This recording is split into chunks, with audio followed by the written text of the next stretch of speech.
गावकरी मित्रांनो, आज आपण इथे एकत्र आलेलो आहोत एका विशेष मोहिमेसाठी। आज मला काही सांगायची जास्त काही गरज नाही आहे। तुम्हा सगळे लोक तुम्ही खूप हुशार आहात। सगळ्यांना माहिती आहे आज आपल्या क्षेत्राची हालत काय आहे। आपल्या क्षेत्रामध्ये ज्याप्रमाणे गेल्या 30 ते 35 वर्षांपासून जो उद्धार पाहिजे होता, जी प्रगती पाहिजे होती, ती कुठेतरी खंडलेली आहे। प्रत्येक क्षेत्रामध्ये तुम्ही बघाल तर आपण भरपूर मागे आलेलो आहोत। मागे यायचं कारण म्हणजे फक्त एकच की आपण त्याच्यासाठी जिम्मेदार आहोत। आपण एका व्यक्तीला भरपूर असे प्रेम दिले, मागील 35 वर्षांपासून रेग्युलर प्रेम दिले, परंतु प्रेम देणारा व्यक्ती आपल्या तहसीलसाठी काही करू शकला नाही याची आपल्याला खंत वाटते। लहानपणापासून आपण ज्या प्रकारे आपलं सावनेर बघत आहोत त्याचप्रमाणे आजही आपल्याला ते सावनेर त्याच पद्धतीने बघायला मिळत आहे। इथे ना कोणत्या शिक्षण क्षेत्रामध्ये, ना आरोग्य क्षेत्रामध्ये, ना क्रीडा क्षेत्रामध्ये, ना रोजगार क्षेत्रामध्ये, ना कला आणि संस्कृती क्षेत्रामध्ये आपल्याला काही प्रोत्साहन बघत आहे किंवा काही प्रगती झालेली दिसत नाहीये। आज या क्षेत्रामुळे आपण आपली एक पिढी पूर्ण गमावून बसलेलो आहे। आपल्या पिढीला आपण घडवू शकलो नाही। आपल्यामध्ये भरपूर काही सामर्थ्य होते, भरपूर काही गोष्टी होत्या, परंतु प्लॅटफॉर्म अवेलेबल नसल्यामुळे आपण इथेच राहिलो। आज भरपूर ठिकाणी चांगल्या ठिकाणी प्लॅटफॉर्म चांगल्या प्रकारे उपलब्ध आहेत। लोक छान परफॉर्म करत आहेत आणि पाहिजे त्या गोष्टी त्यांना चांगल्या प्रकारे प्रेझेंट करून ते वरच्या लेव्हलवरती जात आहेत, टीव्हीवरती शोज मध्ये येत आहेत। आपल्या इथल्या ग्रामीण विद्यार्थ्यांमध्ये असे भरपूर काही टॅलेंट आहे, परंतु प्लॅटफॉर्म नसल्यामुळे आपले विद्यार्थी, आपले खेळाडू हे एका माध्यमातून समोर येऊ शकत नाहीये। किती मोठी शोकांतिका। आज टीव्हीवरती एवढे सारे ऑडिशन्स होतात, ऑडिशन मध्ये एवढ्या रांगा लागतात। एक तरी ऑडिशन आपल्या सावनेरला कुठेतरी करण्यात आलेलं आहे का? ग्रामीण सेक्टरमध्ये एखादं ऑडिशन आपण करण्याचा प्रयत्न सुद्धा केलेला आहे का? आपल्या इथे प्रतिभावंत विद्यार्थी आहेत नाहीत का? आपल्या इथे प्रतिभावंत खेळाडू आहेत नाहीत का? हा सगळा प्रश्न आम जनतेला पडला पाहिजे, कारण प्रतिभावंत लोक भरपूर आपल्या भागामध्ये आहेत, परंतु प्लॅटफॉर्म नसल्यामुळे आज आपण पछाडलेलो आहे।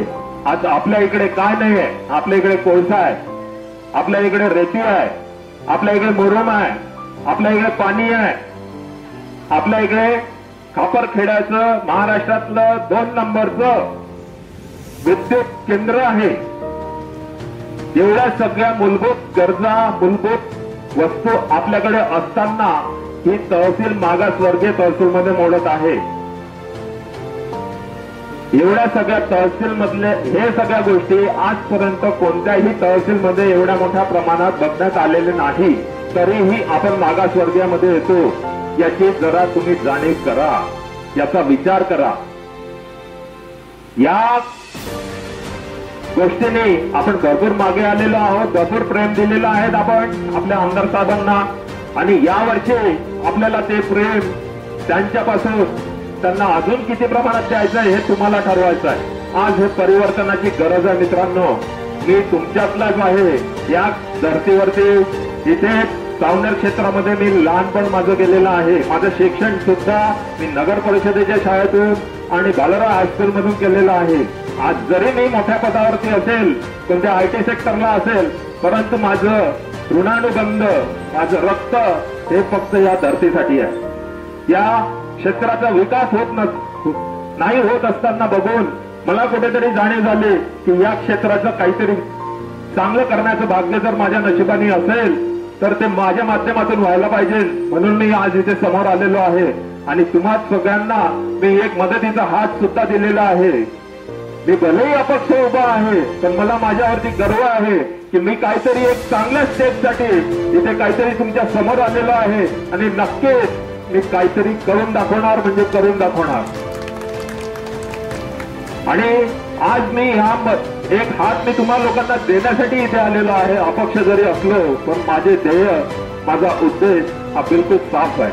मला सावनेरकरांसाठी भरपूर काही करण्याची इच्छा आहे.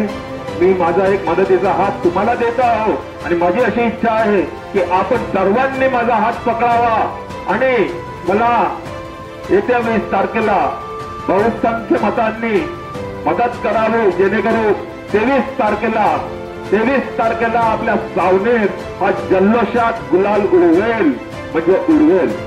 आपण सर्वांचं जर प्रेम राहिलं तर नक्कीच 23 तारखेला आपण पुन्हा एकदा अपक्ष बनवून इतिहास घडवू, म्हणजे घडवू. त्या प्रेम तुम्हाला जर कोणाला द्यायचं असेल तर तुम्ही नक्की विचार करा.